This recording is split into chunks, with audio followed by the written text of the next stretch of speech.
Hello, dito tayo sa Divinencia Highway.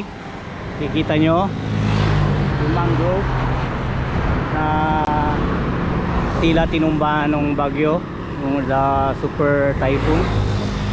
And kita nyo yung mga basura. Yung mga basura dati na to dito eh. So I don't know kung bakit hindi nililinis. Ayan o, mangrove, tumba lahat. Humiga. Pero mukhang buhay pa eh kasi may roots. Hindi ko alam kung kailangan nila hilain yan pabalik. Yan yung mga basura oh. Grabe. Yan, mangrove ulit.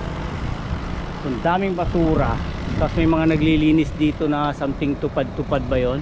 Hindi ko alam kung bakit hindi nila finish yung mga basura na yan. Oh.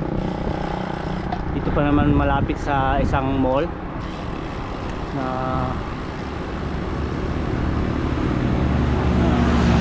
malaking mall dito sa Lucao.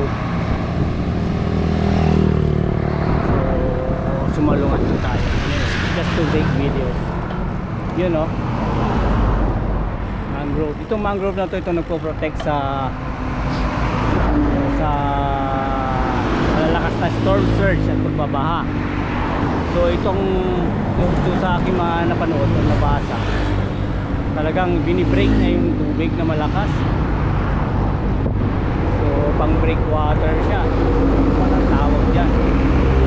So itong mga magandang itanim, I think itong mga iba dito itinanim or doon sa kabilang side ng Divinencia tinanim ata nung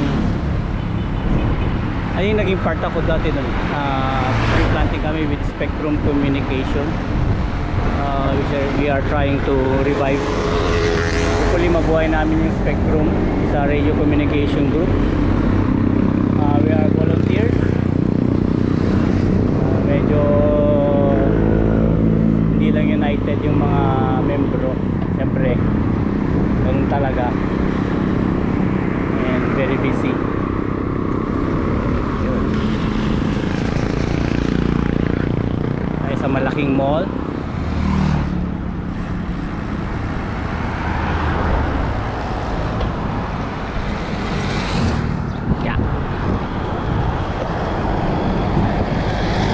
Salungat na tayo. But anyway, nakikita naman tayo, visible naman tayo, so okay lang.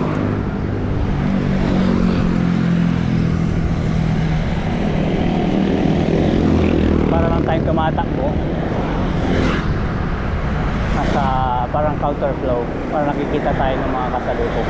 So hindi naman dapat dito yung violence since nag video tayo, kaya mataas ang tubig, high tide.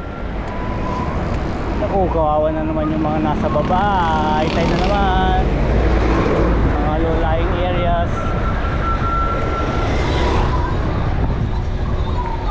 Oh, e-bikes, December 1, bawal na kayo. Morning.